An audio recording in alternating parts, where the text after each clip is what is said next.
السلام عليكم. النهاردة هنعمل العطور بأسهل طريقة، وهنقول في الفيديو دوت ايه سبب الفوحان والثبات اللي نقدر نعمله في العطور. اول حاجة هنقول المكونات. هنحتاج طبعا جوانتي، هنحتاج الميزان ده مهم جدا، ميزان العطور، وهنحتاج الزيوت العطرية، وهنحتاج الكحول، وبنحتاج العبوة اللي احنا هنعمل فيها العطور، وبنحتاج كمان المثبت ده انا جايباه من امازون. طبعا كل حاجة بنقدر نجيبها من مكانها الصحيح. الزيوت العطرية من محلات الزيوت العطرية، والكحول كمان، والجوانتيهات ممكن من تيمو او امازون، والميزان من امازون، وحتى الازايز او المثبت او المغناطيس او المكسر المغناطيس برضو في امازون موجود. وهنحتاج كمان كوباية المعيارية دي.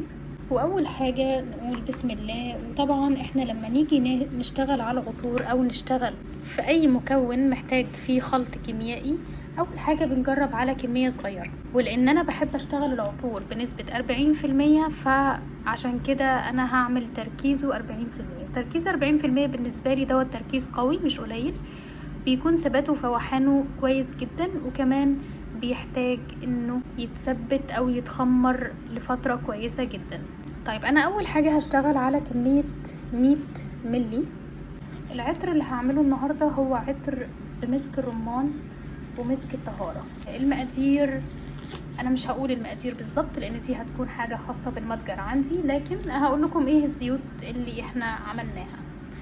اول حاجة بنجيب الكوباية المعيارية ديت وبنقيس على الميزان. اول حاجة انا عندي المكون الرئيسي للعطر دوت هو مسك الرمان. اول حاجة هنحط مسك الرمان، بنصفر الميزان طبعا، وبعدين نحط كمية من مسك الرمان. انا طبعا هحط مسك الرمان هو الاساس بتاعي، فعشان كده هزيده شوية. وعندي مسك الطهارة الشفاف. مسك الطهارة الشفاف انا بحب استخدمه جدا لانه بيكون خفيف، ومع العطور مش بيكون تقيل، يعني بيكون قوامه مش تقيل. لكن احب اقول لكم على حاجة مهمة جدا قبل ما نبتدي. يفضل ان احنا نخلط الاول مسك الرمان مع الكحول، وبعدين نضيف عليه تدريجي الحاجات التانية. كوباية تانية وليكن مثلا هي دي، واحط الخلاط الكهربائي، وابدأ شوية شوية ان انا اخلطه مع الكحول. احنا طبعا بنحط دي، وبنبدأ نحط 60 جرام كحول. طبعا بنقيس على الميزان 60 جرام، ده 60. طيب احنا بنبدأ نفتح ده طبعا عشان القوام بتاع مسك الرمان جدا تقيل، فهتلاقوه كده بيلف بصعوبة. وهنبدأ نصب الكحول شوية شوية. شوفوا اول ما ببدأ احط الكحول المغناطيس بيبدأ يشتغل معايا، او القوام بتاع مسك الرمان بيبدأ يخف معايا. احنا هنقلل السرعة شوية. ده كده عطر مسك الرمان لوحده. احنا كده حطينا مسك الرمان مع الكحول لوحده. هنبدأ دلوقتي نحط باقي المكونات. وطبعا المقادير ديت خاصة بالمتجر عندي، فما اقدرش اصرح فيها.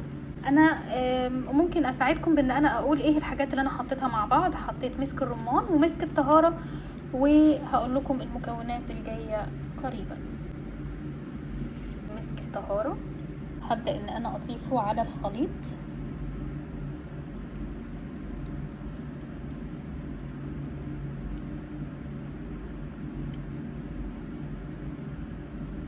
شوفوا بيبدأ ازاي ان هو يروق.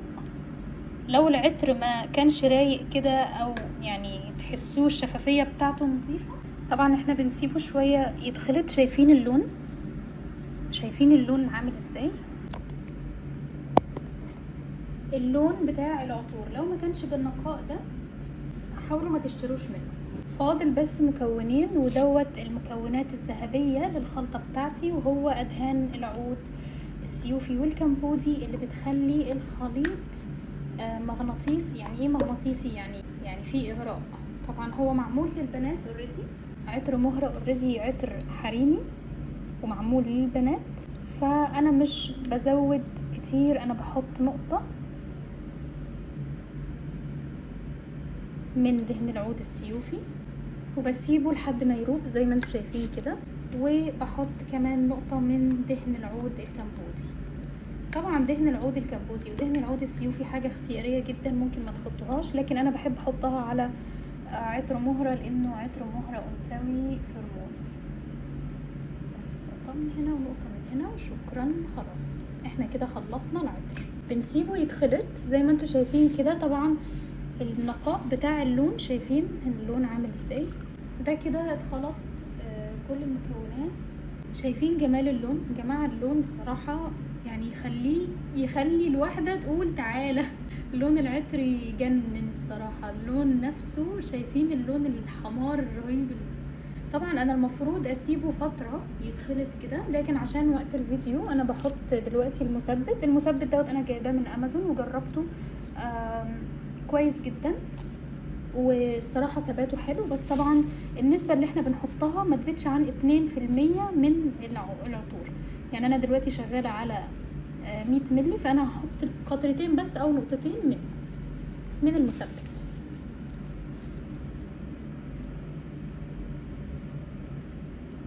ده كده المثبت اللي يخلي ثبات وفوحان العطر اكتر. وطبعا بنسيبه كده مدة لحد ما يتخمر شوية مع الخلط، يعني الخلط نفسه يكون قوي جدا زي ما انتم شايفين.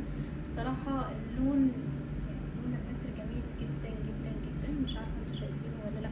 ونبدأ نشوف العبوة اللي احنا عايزين نحط فيها. طبعا انا العبوات دي انا جايباها من امازون، والاستيكر ده انا مصمماه وطبعاه على الطبعة الحرارية. فاللي عايز فيديو عن طريقة التصميم، انا عملت فيديو قبل كده عن الطبعة جايباها منين واسمها ايه وسعرها كام.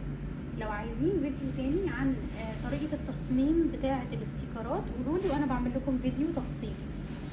حاليا الاستيكرات ديت انا بحطها هنا في العبوات دي، وببدأ انه انا اختبر العطر. ما ينفعش طبعا انه احنا بمجرد ما نعمل العطر ما ينفعش نروح نبيعه على طول، لا لازم نستنى فترة العطر يتخمر ونسيبه. الافضل في مكان يعني بارد، او مكان يعني مش رطب، مكان جاف، ويكون مكان مظلم يعني بعيد عن ضوء الشمس او كده. فعشان كده العطر لازم يتخمر من مدة اسبوع لشهر عشان خاطر يبدأ يطلع للناس. ما ينفعش اول ما نخلط العطور ناخدها وهوبا نقوم بايعينها، لا هتكون الريحة ساعتها لسه ريحة الكحول ظاهرة فيها، والناس مش هتحس بريحة العطر. بجيب انا التسترات دي بحط فيها تسترات من العطر عشان الناس اللي حابة تجرب قبل ما يشتروا الفول سايز. طيب انا بالنسبة لي كده كفاية خلط. هنبدأ نعبي في العبوة دي. طبعا زي ما قلت لكم قبل كده الاستيكر وتصميم الاستيكر لو حابين تعرفوا عنه ابعتولي على الكومنتات بتاعة الفيديو. طبعا انا بحب ليه العبوات اللي هي 50 ملي، لان هي بتكون سهلة الاستخدام وحجمها صغير، وكمان ما تزهقش من العبوة، ما تزهقش من الريحة. يعني الحاجات دايما اللي هي 100 ملي بحسها بتفضل على التسريحة، ما نعملش منها يعني الصراحة. هنجيب دلوقتي العبوة التانية، نبدأ نحط فيها كمية تانية.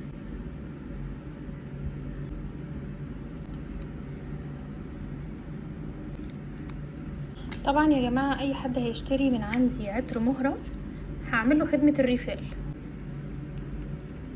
بنجيب بقى التسترات دي بنحط فيها باقي العطر.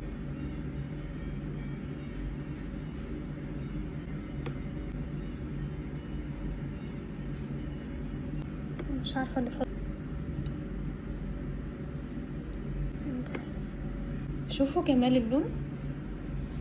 دي طريقة العطور اللي فيها مسكات. اي عطر بيتعمل فيه مسك هتلاقوا لونه مش كده ابدا.